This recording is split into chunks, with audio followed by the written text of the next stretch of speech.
안녕하십니까. 2021년 7월 6일 최병무의 팩트 시작하겠습니다. 윤석열 전 검찰총장이 어제에 이어서 오늘도 탈원전과 관련한 인사들을 주로 만나고 있습니다. 아마 민심 투어, 오늘부터 사실은 윤석열이 듣습니다라는 이른바 민생 투어, 민심을 듣겠다 하는 일정을 시작했다. 언론에 이렇게 나오는데 실질적으로 어제부터 시작이 된 것으로 보이고요. 어제는 서울대 주한규 원자핵공학과 교수를 만났습니다. 만나서 탈원전 문제에 관한 이런저런 의견을 들었고요. 이 주한규 교수가 지난번에 원전에 관해서 얘기하는 거 보니까 저하고 아주 똑같은 얘기를 하시더군요 라는 식의 동조자를 하나 확보한. 근데 탈원전이라고 한다면 문재인 정부의 굉장히 중요한 정책적 과제 중에 하나고, 지금도 그 태양광이니 이런 게 그 탈원전하고 다 연관되어 있는 거 아니겠습니까?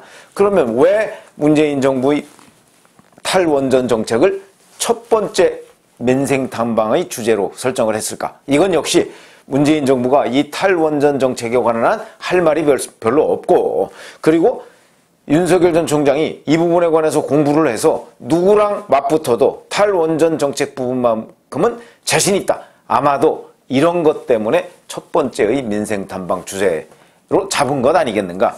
저는 이렇게 보는데요. 그러면서 본인이 검찰총장직을 사퇴하게 된 상당한 계기 중에 하나도 바로 이 탈원전 수사, 엄밀하게 얘기하면 탈원전 수사가 아니고 그냥 우리가 쉽게 말해서 그런 것이고, 월성원전 1호기 조기 폐쇄에 대한 경제성 보고서 조작, 이 부분을 수사하는 것이죠. 근데 그에 대해서 여권에 굉장한 압력이 있었다, 이런 얘기를 했는데 그것이 본인이 검찰총장직을 사퇴하게 된 계기였다, 이렇게 얘기를 했습니다. 이거는 지금까지 별로 알려지지 않은 대목입니다. 이렇게 얘기했습니다. 제가 넘어가지는 않았지만 음으로 양으로 굉장한 압력이 들어왔다. 검찰 수사권 박탈이, 이게 검수완박이라고 하는 것이죠. 백운규 산업통상자원부 장관 구속영장 청구를 계기로 이루어졌고, 더 이상 자리에 앉아있을 수 없다고 판단했다. 이렇게 되어 있습니다. 그러면 이게 이제 탈원전, 그러니까 경제성 조작, 이 부분에 대한 수사 때문에 시작이 됐다고 하는데, 이거는요, 작년 10월 제가 기억하기에는 20일 이후 24일인가요? 아마 이때쯤에 감사원이 감사 결과를 발표한 것으로 그렇게 기억하는데, 발표하고 나서 윤석열 당시 검찰총장이 이 사건을 대전지검에 배당했습니다. 왜 그러냐? 바로 산업통상자원부가 있는 세종시, 이걸 관할하는 곳이 대전지검 아닙니까? 그래서 그때 이걸 중앙지검에 배당하느냐 어디에 배당하느냐 이런 논란들이 있었는데 대전지검을 선택했습니다. 왜 그러냐? 중앙지검은 당시에 이성윤 검사장이 지검장이고요. 대전지검은 이두봉 검사장이 대전지검장입니다. 이두봉 검사장은 윤석열 총장이 총장 시절에 대검에 같이, 부대검의 과학수사부장으로 같이 근무하던 사람이었기 때문에 본인이 아마 믿을 수 있다 해서 대전지검으로, 그리고 그건 또 합리적인 선택이다. 왜냐하면 세종시 산업통상자원부가 있는 세종시 관할이 대전지검이기 때문에. 그래서 거기다 맡겼다. 그 맡긴 게 11월 달인데 맡기자마자 압수수색에 들어가고 하니까 곧바로 윤석열 전 총장에 대한 직무정지, 추미애 법무부 장관이 직무정지를 했고요. 그게 법원에 의해서 뒤집히니까 바로 또 징계에 들어갔습니다. 이런 것들이 이제 탈원전 수사, 그러니까 월성원전 1호기 조기 폐쇄, 경제성 조작, 이 수사를 못하게 하기 위한 압박이다. 당연히 그렇게 받아들였겠죠. 그 전까지만 해도 다른 사건과 관련해서 별로 수사팀 해체 정도로 이른바 온건하게 대응하던 추미애 법무부 장관이 이 사건으로는 거의 망치를 들고 달려드는, 해머를 들고 달려드는 것과 같은 이런 직무정지, 징계, 이런 공개적인 압박을 가했기 때문에 당시에 여권에서도 공개적인 압박이 많았습니다. 임종석 전 대통령 비서실장을 비롯해서 여권의 핵심적인 친문 의원들이 이 수사를 이게 탈원전 수사다 이런 식으로 호도를 해가면서 공격을 했습니다. 그런 것들이 윤석열 검찰총장한테는 상당한 압박이 됐을 것이고, 그 다음에 이게 이제 12월 초에 징계가 이루어졌고요. 이 부분에 관해서 사실은 법원에서 다시 또 뒤집히고 이런 과정을 거쳤죠. 그리고서 올 상태로 넘어왔고요. 올해 1월인가 2월인가에 백운규 전 산자부 장관에 대한 구속영장이 청구됐는데 기각이 됐습니다. 그러면서 원전 수사는 한동안 침체기를 맞았죠. 최근에야 결국은 백운규 전 산자부 장관 구속영장을 재청구하느니 어쩌니 하다가 재청구를 결국 못하고 그냥 기소를 하고, 왜냐하면 대검에서 계속 뭉개고 있으니까 조남관 검찰총장 직무대행 그를 이어받은 김호수 검찰총장이 계속 뭉개다가 이 수사팀을 또 사실상 공중분해시켜버리는 박범계 법무부 장관의 인사발령이 있고 나서 그냥 불구속 기소로 매듭을 지었습니다. 그런데 여하튼 간에 이것이 가장 큰 원인이다, 이렇게 얘기를 해가면서 윤석열 전 총장은 자, 원자력은 저비용 친환경 에너지다.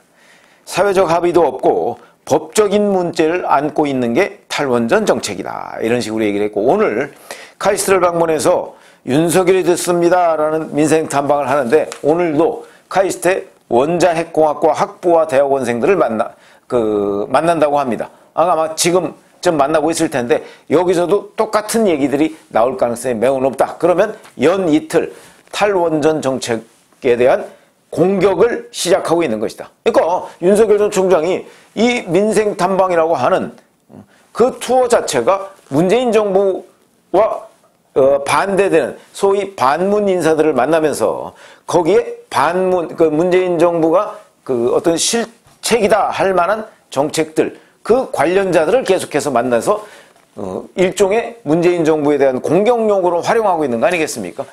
나름 선택을 잘했다. 그건 또 본인하고 연결점이 있는 겁니다. 근데 본인하고만 연결점이 있느냐? 이 대목에 저는 주목해서 제가 제목을 접점이라고 달았는데 그게 아니고요. 최재형 전 감사원장 사실은 물러나게 된 결정적인 계기 중에 하나가 바로 이 원전에 관한 감사입니다. 그게 바로 경제성 조사 이거 아니겠습니까? 작년 10월 말에 감사 결과를 발표했는데 그 이후에 똑같은 사람들이 최재형 감사원장에 대해서 집중적으로 공격을 했습니다. 자, 그러면 일각에서는 윤석열 전 총장이 탈원전 정책으로 민생 탐방을 시작하는 것이 최재형 전 감사원장과 겹치는 부분이기 때문에 미리 김을 빼서 최재형 전 감사원장을 견제하는 것이다. 이런 식으로 분석하는 기사들이 몇 군데 나온 적이 있습니다. 저는 그렇게 보지 않습니다. 저는 오히려 최재형 전 감사원장한테 손을 내밀었다고 봅니다. 윤석열 전 검찰총장이. 무슨 얘기냐?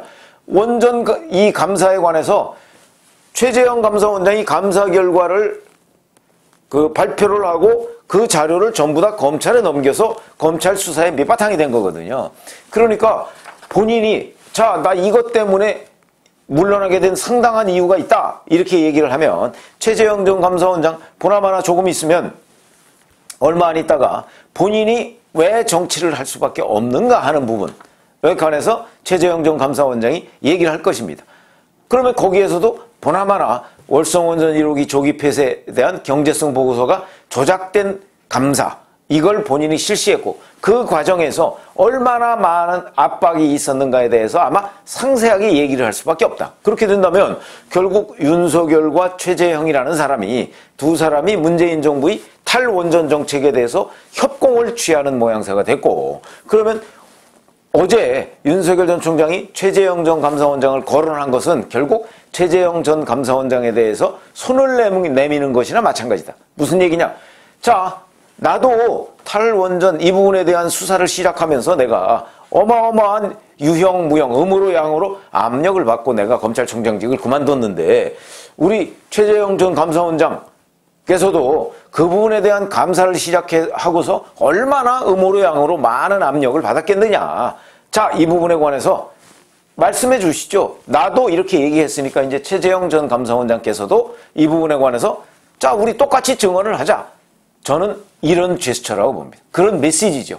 그러니까 최재형 전 감사원장은 아마 앞으로 본인은 어떤 압력을 음으로 양으로 받았는지 부분에 관해서 저는 아마도 설명을 하게 될 것이다. 이렇게 되면 결국 문재인 정부의 탈원전 정책이라는 것에 대해서 윤석열과 최재형이 협공을 취하는 모양새가 된다. 이렇게 보는 것이죠. 그러면 문재인 정부는 이 부분에 관해서 방어를 해야 됩니다. 이 방어는 굉장히 쉽지가 않을 것이다. 왜 그러냐면 처음부터 윤석열과 최재형이 감사를 하고 수사를 한 이 사항은요, 탈원전 정책 자체에 대한 것이 아닙니다. 그렇죠? 그게 아니고요. 경제성 보고서 조작으로 월성원전 1호기를 조기에 폐쇄한 게 법률적으로 문제가 있다. 이런 부분이죠. 이 부분에 관해서는 아마 문재인 정부도 공개적인 토론에 나오더라도 별로 할 말이 없을 겁니다. 그리고 그 부분에 관해서 산업통상자원부 그 관계자들이 일요일 날 밤에 몰래 가서 그 관련한 서류를 다 파일들을 없애버렸지 않습니까? 이거 명백히 증거에 있는 일이니까 이런 부분에 관해서 아마 할 말이 없을 것이다. 그러니까 문재인 정부가 방어가 어려운 부분이죠. 이 부분에 관해서 윤석열 전 총장이 1차 선빵 먼저 공격을 했고 그 공격하는데 뒷받침을 최재형 전 감사원장으로 좀 해달라라고 지금 자기네들이 이렇게 직접 소통을 한 건 아니지만 그런 식으로 정치적 제안을 제가 보기엔 했다고 봅니다. 그러니까 견제가 아니고 그러면 결국 나중에는 탈원전 정책과 관련해서 두 사람이 문재인 정부를 협공하는 모양새다. 이것은 문재인 정부로서는 굉장히 방어하기 힘든 주제가 될 것이다. 그렇지 않아도 탈원전 부분과 관련해서는요. 탈원전이 결국 태양광 이런 거하고 밀접한 관련이 있는 거 아니겠습니까? 그런데 그거는 방어 논리가 마땅치가 않습니다.